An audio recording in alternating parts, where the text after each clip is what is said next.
Kaya nga ba yun? Ito nakabakod.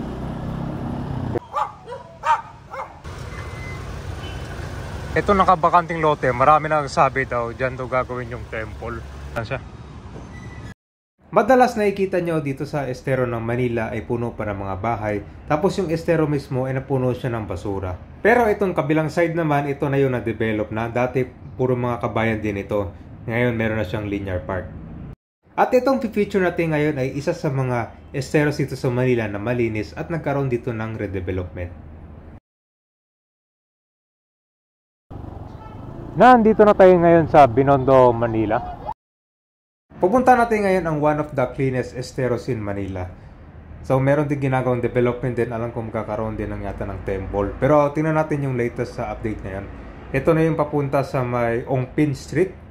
Ito na po yung Plaza Santa Cruz.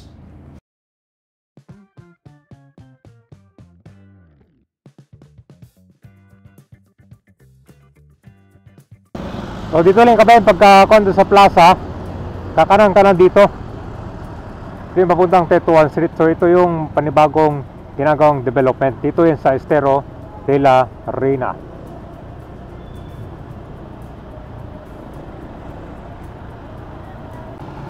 Kaya nga ba yun? Ito nakabakod. Tingnan natin kung ano na yung latest sa construction dito. Magandang pasyalan dito.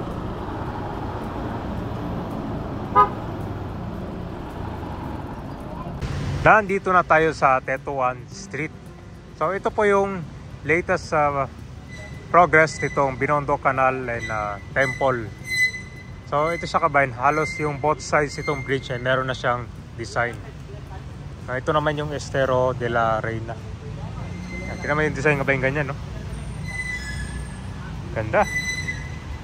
So isa itong magiging panibagong pasyalan dito sa Binondo, which is sa District of Manila, also known as Chinatown.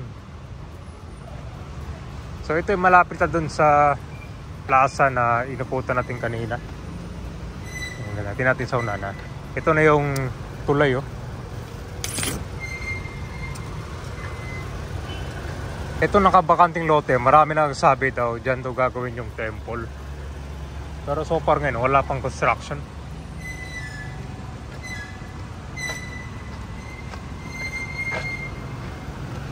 Ang ganda, oh.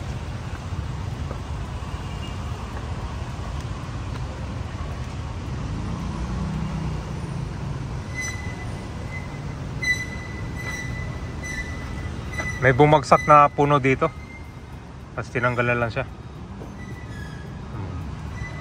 Nandito na yung mga materyales pero parang hindi pa siya naikabit.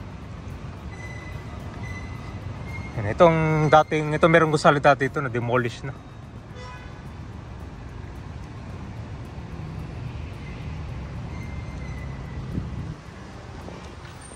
Ito yung mga kanya kabayan, no? Matagal na ito dumating dito. Pero hindi pa siya nagagamit. Sa side naman, mayroon mga kabayan dito.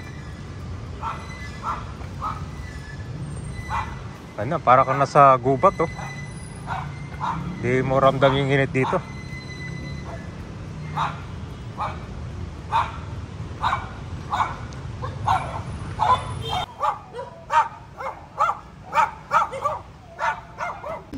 Matagalin, ma'am, yan dyan, no? Kasi ako, 55 years na kami nakatira. 55?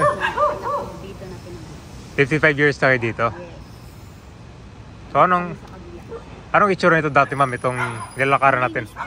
Malinis ba? Wala pa to. Talagang ganyan pa. Wala to siya dati? Wala. So part pa ng estero, parang ginawa lang siya ng dike, ma'am, yan, di ba? Oo, Pero yung mga bahay dati hanggang saan to?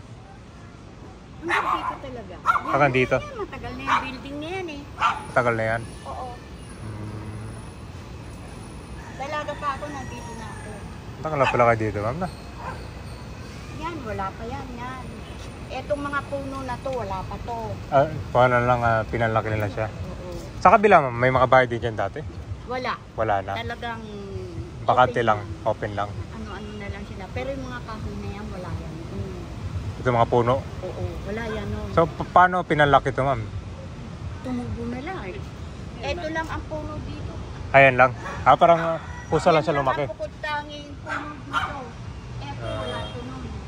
Ito ba yung gagawa ng temple dyan? Ito yun. Yung building na dinimolish. Kasi wala na Tema yan.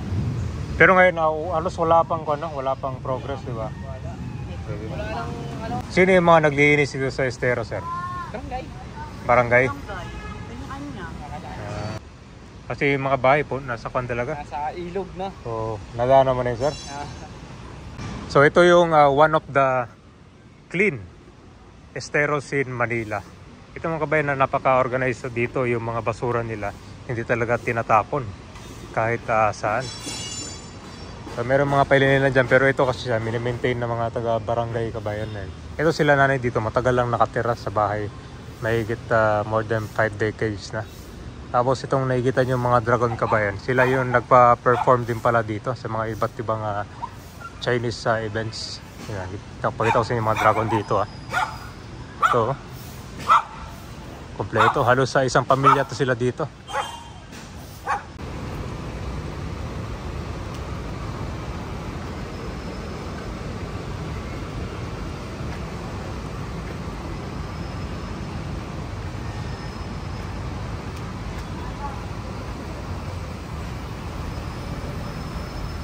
So para yun sa mga natanong ko, matagal lang natenga nga itong gagawing project. So dito lang sa unahan, pakita ko sa inyo. Pero maganda na rin siya, oh.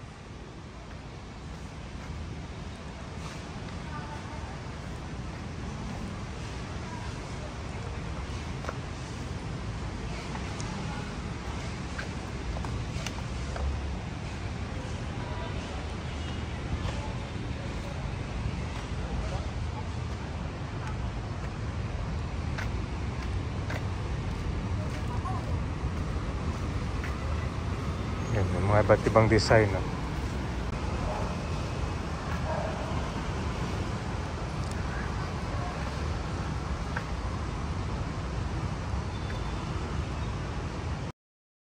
So, ayon sa mga natanong ko dito na parang nahinto daw itong project. Pero sayang sa kasi malaki na yung nagawa nila, no? Dito sa may malapit sa kuha na to, kalsada. And halos both sides ito ay meron ng mga design.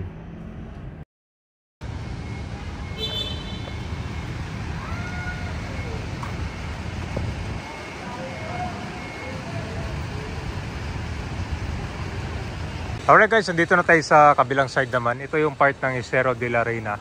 Tapos ito yung ginagawang pumping station. So yun sa unang kabayan, yan din yung pangsalan ng basura. Malaki na rin yung progress, oh. Ito yung kabilang Estero kabayan sa Magdalena. So ito yung na-develop na. Dati puno ng mga bahay to. Pakita ko sa inyo yung dulo nito, puno. Diba, napakaganda na dito. Parang nasa gubat ko.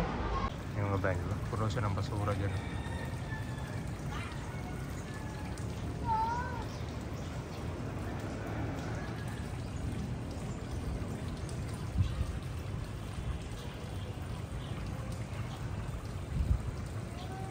So pansin mo yung mga bahay ito kabayan na nilagyan na rin siya ng metal fence, no? Kasi marami kasing basura nahulog mismo dito sa estero papunta yun sa baba, no? So ibang iba to kabayan kung compare mo dun sa estero na pinuntahan natin kanina. Ito pa yung mga kailangan bigyan ng relocation.